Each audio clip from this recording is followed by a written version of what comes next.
आप स्टूडेंट हैं और यूके विजिट करना चाहते हैं, वहां का स्टडी वीजा चाहते हैं या आप विजिट वीजे पे जाना चाहते हैं, तो आज की ये वीडियो आपके लिए है। क्योंकि जिस बैंक में आपका अकाउंट है, आज की इस वीडियो में हम आपको बताएंगे कि आपके बैंक की स्टेटमेंट के ऊपर क्या यूके गवर्नमेंट आपको वीजा देगी या नहीं देगी। तो खबर यह है कि यूके की जानिब से, बरतानिया की जानिब से पाकिस्तान के जो 5 बैंक्स हैं उनके ऊपर पाबंदी लगा दी गई है जालसाजी की वजह से। आज की इस वीडियो में हम आपको बताएंगे कि कौन कौन सा पाकिस्तान का बैंक ऐसा है जिस पर जालसाजी की वजह से पाबंदी लगा दी गई है। अगर आपकी स्टेटमेंट उस बैंक की होगी तो आपका वीजा फौरन जो है वो रिजेक्ट कर दिया जाएगा। अब कुछ लोगों की वजह से अब बाकी जो लोग इन बैंकों के अंदर अकाउंट रखते हैं वो भी यूके नहीं जा पाएंगे।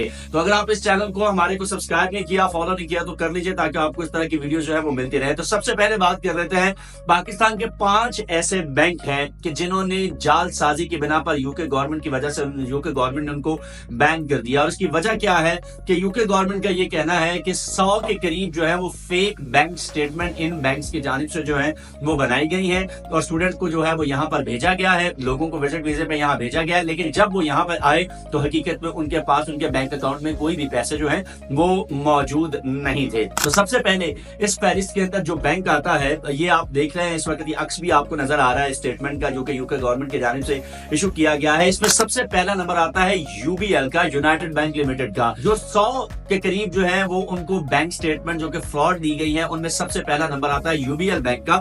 यूबीएल बैंक की जानिब से टोटल इसमें से 10% जो है इनके सबसे पहला नंबर फ्रॉड साजी में यूबीएल बैंक का है कि जिसने फेक जो है बैंक स्टेटमेंट बना के दी है स्टूडेंट्स को, लोगों को, जिसकी बिना पर वो यूके आए हैं। उसके बाद दूसरा जो नंबर आता है वो आता है एमसीबी, मुस्लिम कमर्शियल बैंक का। इस बैंक की जानिब से भी टोटल जो फ्रॉड स्टेटमेंट दी गई है उसका 7% जो है वो एमसीबी की जानिब से जमा कराया गया है, यानी कि लोगों को जारी किया गया है। इसलिए एमसीबी बैंक के ऊपर भी पाबंदी लगा दी गई है। जिस बंदे के पास भी इस बैंक की स्टेटमेंट होगी उस बंदे को जो है यूके का विजिट वीजा या स्टूडेंट वीजा जो है वो नहीं दिया जाएगा। इसके साथ साथ इसी फहरिस्त में जो तीसरा नंबर आता है वो आता है नेशनल बैंक ऑफ पाकिस्तान यानी एनबीपी का।